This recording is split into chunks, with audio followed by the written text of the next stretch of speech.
In this video, we're going to learn how to navigate the viewports. Alright, so looking at the viewports, we have the top, front, left, and perspective viewports. Now we can maximize these viewports by hovering over which viewport we want to maximize and hitting Alt and W. Now you'll notice that it has maximized that, and to get back to that quad view, we'll hit Alt W again, and that will bring us back. Now if we hover over the front view and hit Alt W, you'll notice that it does bring us to the front and maximizes that.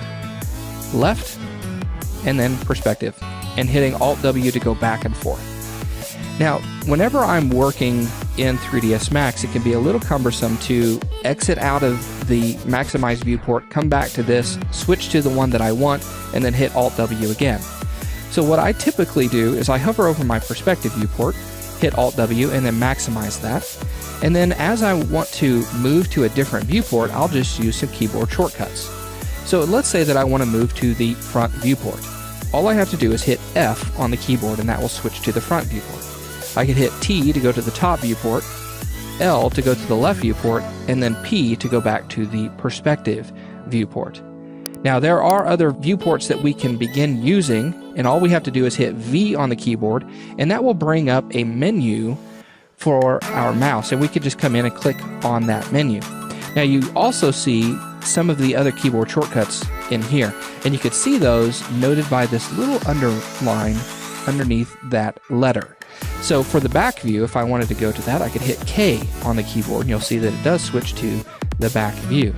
Let's hit V again, let's hit R to go to the right view, and hit V one more time, and let's hit B to go to the bottom, and then V again, and we could hit P. Okay.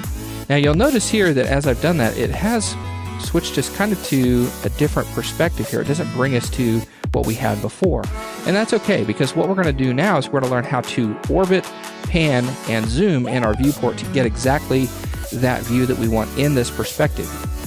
So to begin orbiting, let's hold down Alt and the middle mouse button and drag and start to move your mouse around. You'll notice that we are orbiting in the view.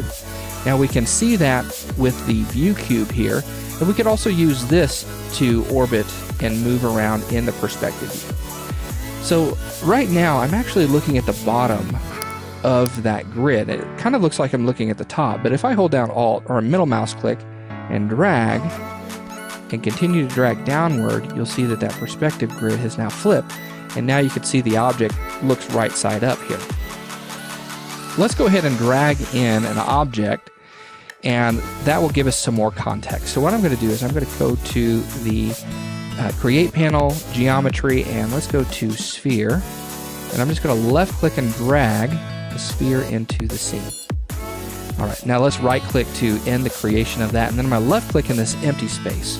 So that way I don't have it selected any longer. So we've talked about orbiting around an object, so hold down Alt and orbit, and the middle mouse button, drag around. We can also pan in our view, and that's done by just holding down the middle mouse button and dragging. Okay, and that will move the camera in a parallel fashion in the viewport. Now, we also have the ability to zoom in and out on an object, and to do this, we'll use the scroll wheel, and all you have to do is scroll forward, and you'll notice that it zooms in, and if we scroll back, it zooms out. Now you'll notice as we're scrolling, it does give us an incremental zoom, and sometimes this can cause some issues because it will go past a certain point that you're trying to focus in on. So to get a smooth zoom, I'll hold down Alt, Control, and the middle mouse button, and then I'll drag, and you'll notice that that is much smoother. And this will allow you to get as precise as you want whenever you're working on an object. Now you'll notice that little green sphere that shows up, that's just the focus point of the zooming. So as I hold down Control Alt and then I middle mouse click on the object, you'll notice that little green sphere shows up there, and it's just showing us exactly where the camera is going to zoom in on. Alright, so we've talked about how to orbit, how to pan, and how to zoom in on an object. Let's talk about what happens if we lose the object in 3D space. So there are some times that I'll be working in 3D space and it looks like this, and I really have no idea where my objects are and I need to find them. So what we can do is we could actually zoom in on our objects by using the Zoom Extents keyboard shortcut. And that keyboard shortcut is Z. So hit Z and that will focus in on all of the objects in the scene. Now there is a context-sensitive way of doing this, and if you have multiple objects in your scene and you want to focus in on a very specific object, with that object selected and you hit Z, it will zoom in and frame that object. Let's go ahead and select the sphere, hit Z, and you'll see how it does frame in on that. So now that we've talked about all of these different ways that we could start working in our viewports, let's go ahead and move on into our next video.